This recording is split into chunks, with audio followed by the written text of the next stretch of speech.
bloody hell, my God, the camera is here. The box is here. We're gonna do an unboxing of the Z6 camera. And I'm just really excited, actually. I'm American, I'm sorry. But here's the deal. I spent basically my entire life savings and $1,000 credit to get this brand new camera that can shoot much better at low lights, can shoot 422 10-bit with Atomos, which I also got. Currently, I'm shooting on a Samsung NX1 hybrid camera, which is a 7-year-old camera. So it's time for an update, baby. Let's get unboxing. And I get it. I know what some people are saying. I've had it with this dump!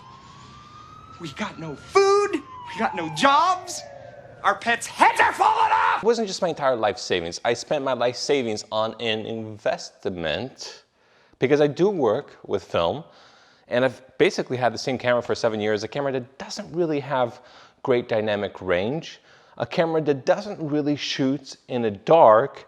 My cousin is a director in Brazil. I'm about to go to Wisconsin to help shoot something for his mother.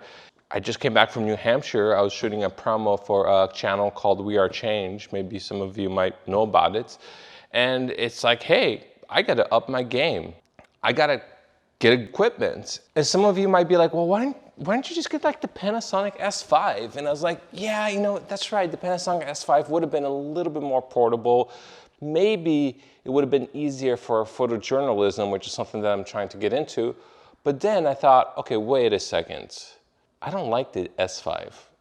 And it's not just the quality. I mean, a lot of people are like, yeah, the quality is amazing. You get this 5.9K mega raw image, you know? And I'm like, yeah, but the colors, man. The colors look bland. I already see some Panasonic people like, this guy is so annoying. Dislike. But hear me for a second. The Nikon does have amazing colors. The Nikon does have N-Log if you get an Atomos recorder, which I did. I've heard a lot of critics say that it's probably the best log out there.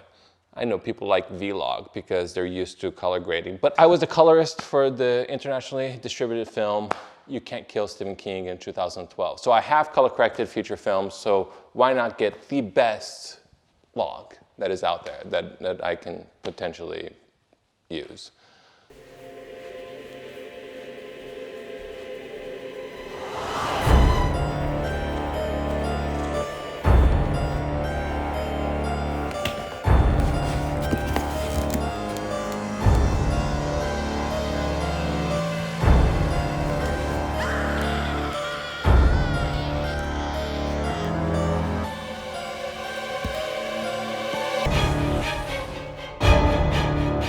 This is usually when people say, well, it's time to unbox, but no.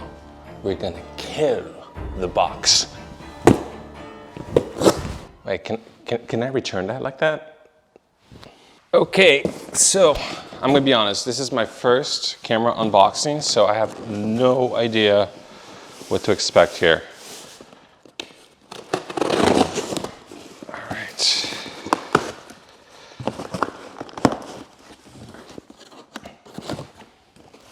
It's like, I feel like this is like a very bittersweet moment. Like there's this absolute immense rush of excitement.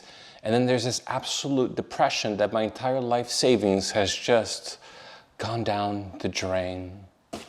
But let's see what we got here. All right, so we have, save these. I'm not kidding. I save these, and these are always very helpful, especially when you go to the airport and you got precious items that you want to pack in your suitcase. Save these. So, right here, we have the FTZ adapter. Oh, I forgot to tell you, this is one of the reasons why I actually ended up getting the Nikon over other systems, like, for example, Sony or Panasonic. It's not just because I was kind of kidding. Panasonic actually looks pretty nice. But there is one thing that I just kind of need to put out there. Well, it's these guys. I got a 35mm prime. I think it's is it 2.4, 1.8? It's pretty fast lens. We have 24 to, I believe, 70 or 80, 85 millimeter, 28 to 85 millimeter. And over here, I have a 70 to 210 millimeter. So basically, I got every single zoom covered, or every focal length covered with these 3 lenses. And if I were to try to get that with Sony, for example, or with Panasonic, well, I mean, Sony has a better variety of lenses, but Panasonic is pretty notorious for having ridiculously expensive lenses. And Nikon has a pretty good reputation of having very, very good lenses. It's actually, I've adapted this particular 35 millimeter lens on the NX1, and the NX1, kind of like this camera, it downsamples a 6.5K sensor. I think this one's a little bit less, but but when you put that in a Nikon lens, kind of a soft Nikon lens, you get this like very sharp, but at the same time, amazing, dreamy looking bokehs and blurriness in the background. It's a beautiful lens. And I'm very curious to see how it's gonna pair with this camera. And yeah, that's kind of one of the reasons why I decided to adapt this, because my big goal was to get 10 bits. But I thought, if I can adapt this and still keep my lenses, then I'm, saving some money there, obviously. So we've got the FTZ adapter. So this is gonna allow me to adapt those particular lenses that we just talked about. We have the Ninja. Where's the kill knife? Oh my gosh. I was like practically sitting on this thing. Jesus, maybe I would have deserved that right up my, yeah. Anyways, let's go ahead and open this up and check out what's inside here. So here is the Ninja. This is what is going to be necessary for you to shoot 10-bit footage. And hopefully, when I get the camera upgraded for $200, I'll also be able to shoot RAW, though I don't even know if that's really necessary unless I'm doing some crazy ass film project. And even so, it's kind of blurry compared to the N-Log. So I'm gonna have to test that out in the future. And inside, just to show you exactly what you get the power source, no battery. No, you just get a whole bunch of plugs, like European plugs, regular plugs, 3-prong plugs. I don't even know what this one is. It's all like diagonal. I've never seen that one before. So this is very adaptable, but you do need to get a cable, which is in order. That's the thing that I don't have. That's not gonna make this run.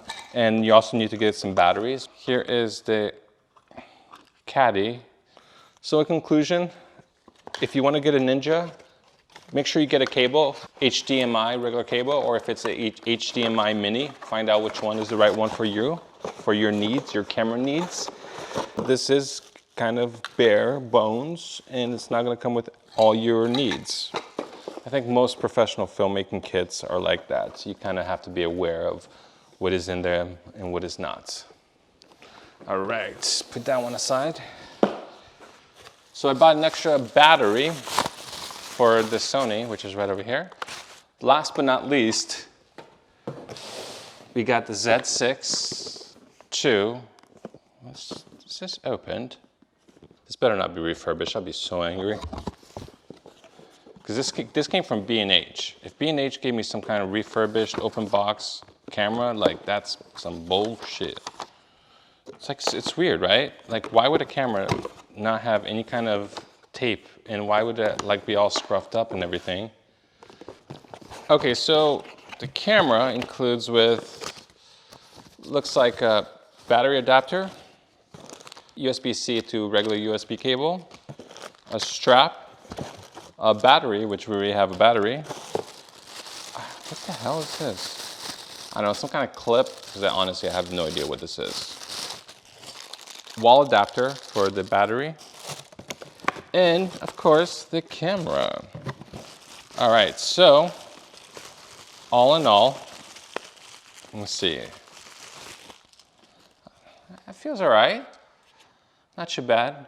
I gotta be honest though, coming from an NX1 where it's kind of a hybrid between a DSLR and a mirrorless camera, I do kind of like a little bit of chunkiness, and my hands are like medium large, and I would say this is just a tiny bit small for me. But if you're Donald Trump with small hands, then maybe this is gonna be the perfect camera for you. And sorry, I didn't mean to get political, and I'm not political like that. I'm actually independent, so I didn't mean to insult anybody if I did. And of course, we have this lens cap, which you can see the large full frame sensor in there. And I mean, this is interesting. It looks pretty good. I like the dials. I like where the dials are at.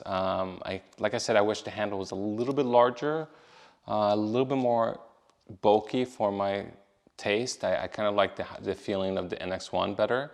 But you know, I think ergonomics is actually supposedly one of the strengths of this camera. So wish I had a back screen that would tilt, I'll be honest with you. This one just pivots, but I do have the Ninja, and I'll be using the Ninja to shoot most of the 10-bit footage, so I suppose I can tilt that. So that shouldn't be a big deal. So it wasn't a deal killer for me. And yeah, I guess the only other thing that's left is to go ahead and test this out. And yeah, thanks for listening to this crazy unboxing. Hope you enjoy the footage.